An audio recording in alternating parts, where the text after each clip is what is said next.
Dragons. In medieval China, farmers unearthed enormous bones and assumed they belonged to dragons. They were half right. The bones were real. Across Asia and Europe, ancient people discovered fossilized remains of large prehistoric creatures like stegodons and dinosaurs. Without modern science, locals did the only logical thing. They mythologized them. In China's Henan province, dragon bones were ground into medicine for centuries. Paleontologist Dong Jiming later identified many as Mamenchisaurus fossils, some over 70 feet long. In Europe, Greeks mistook giant vertebrae for dragon spines, while Marco Polo swore Chinese emperors used dragons to pull chariots. He wasn't lying. Those dragons were large reptiles like crocodiles and monitor lizards. In the 1500s, dragon bones even showed up in apothecaries across Vienna. Next, a creature that walked like a man and vanished without warning. Bigfoot before Sasquatch hit headlines. Stories of wild hairy men spanned continents. But one photo in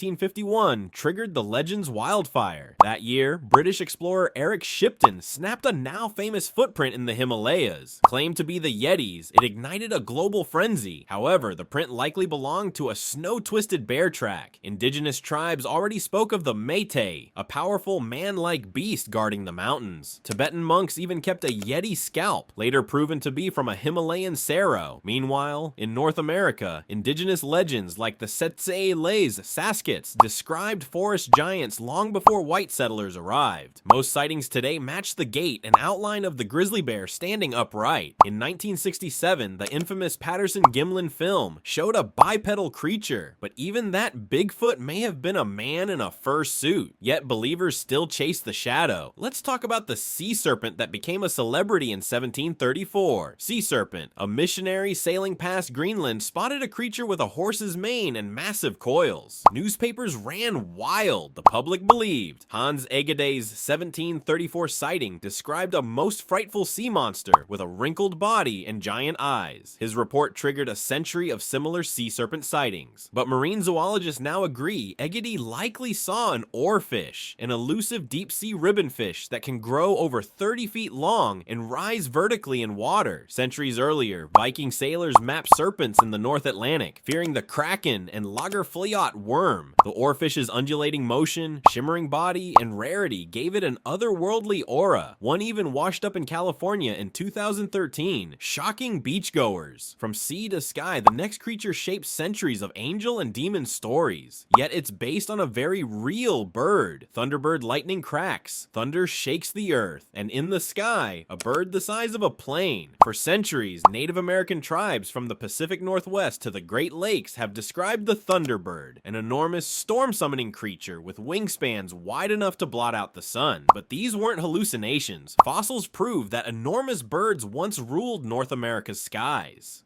Take Argentavis magnificens, a real bird with a 23-foot wingspan living around 6 million years ago.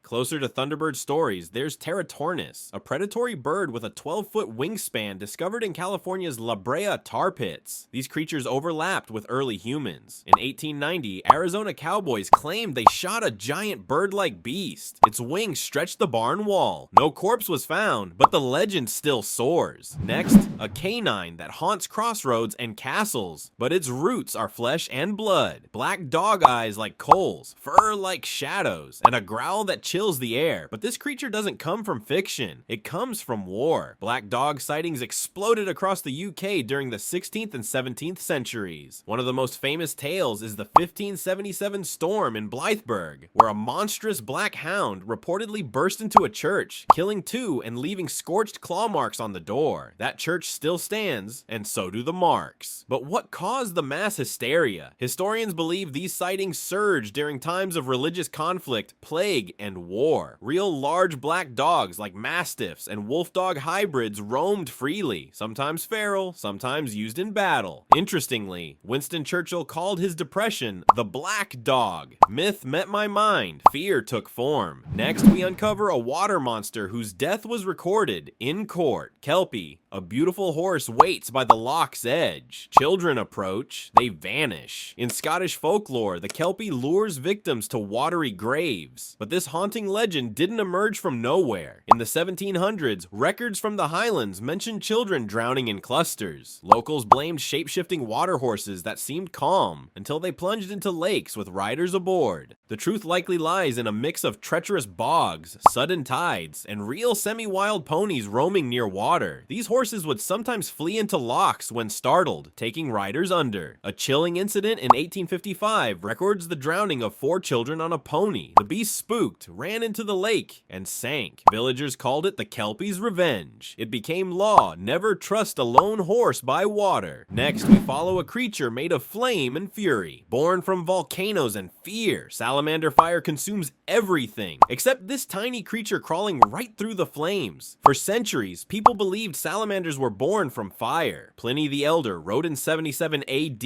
that they could extinguish flames simply by entering them. Alchemists treated salamanders as mystical beings tied to elemental fire. But the origin of this myth lies in a far stranger truth. When ancient people threw logs into the fire, real salamanders, hibernating in rotting wood, sometimes escaped as the heat woke them. Witnesses saw lizards dart out of flames, seemingly unharmed. Combine this with their cool, moist skin, and you have a paradox, a creature of flame that needs water to live. The twist: salamander skin contains toxins, so those who touched one hoping for magical protection might have suffered real hallucinations. Next, a bloodsucker that haunted Europe for centuries, but its cause was entirely human.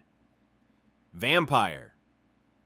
They opened a grave. The corpse was fresh. Blood trickled from its lips. Villagers screamed, "Vampire!" From Eastern Europe to Italy, vampire panics spread between the 14th and 18th centuries. Corpses were dug up, staked, or decapitated. But the vampire legend didn't grow from fiction. It grew from fear, disease, and misunderstanding of death. During plagues, shallow graves were reopened as disease spread. Bodies bloated, skin peeled, and gums retracted, making it seem like teeth grew. Blood sometimes oozed from noses or mouths, common in decomposition. In 1725, the Serbian village of Kisilova reported 17 vampire deaths, leading Austrian authorities to investigate. Bram Stoker's Dracula wouldn't appear until 1897, but real vampire burials continued well into the 1800s, complete with stones placed in mouths. Let's chase the next monster across snowy fields, where fact and hallucination overlap. Wendigo. It watches from the trees, starved and skeletal, but this monster isn't just legend, it reflects a horrifying truth. The Algonquin people tell of the Wendigo, a spirit of greed and cannibalism that possesses humans in winter. The Wendigo myth warns against consuming human flesh, even in desperation. But this wasn't just a tale, it was a diagnosis. In the 1800s, fur traders in Canada reported men who turned cannibal during starvation, then kept craving flesh. Cree elders explained it as Wendigo possession. In 1879, Swift Runner, a Cree man, confessed to eating his family during winter. He had other food but claimed a spirit drove him to it. Doctors labeled it Wendigo psychosis, a culturally bound syndrome. Real or psychological, the fear shaped frontier survival. Now we leap to Africa, where a reptilian beast turned out to be very much alive. Mokele Mbembe. It leaves giant footprints near the Congo River. Locals fear its roar, but explorers chased it for a different reason: science. Described as a long-necked, swamp-dwelling monster, Mokele Mbembe has been called Africa's Loch Ness Monster. French missionaries reported it in the 1700s. But by the 20th century, biologists grew curious. The creature's outline matched that of a sauropod dinosaur. Cryptozoologists searched Congo Basin swamps in the 1980s, armed with sonar and sketchbooks. Locals drew a creature resembling a patasaurus. While no live dinosaur emerged, something unexpected did. New species of crocodiles and monitor lizards previously unknown to science. More revealing, the area's rich fossil beds confirmed sauropods once thrived here. The land remembers. Even if the beast doesn't walk today, its story walks through living memory. From jungles to temples, the next creature guarded royalty, and its origin is hiding in plain sight. Griffin half eagle, half lion, and wholly majestic. But why do cultures from Greece to Persia all describe the same creature? The answer lies in the goldfields of Central Asia. In the Gobi Desert, ancient Scythian miners stumbled upon fossils of Protoceratops, a real dinosaur with a beaked face, strong limbs, and a frilled head. When seen partially buried, the skeleton looked like a lion with wings. Nomads passed stories to Greek traders along the Silk Road. Over centuries, the creature became the griffin, guardian of gold and symbol of divine power. Even Herodotus mentioned them. By 500 BC, griffins adorned royal crests and temple walls. What surprises scholars? The consistent descriptions across vastly separated civilizations, tracing a fossil trail, not imagination. Last, we head to the Scottish Highlands. A lake hides its secret, but not as deeply as you think.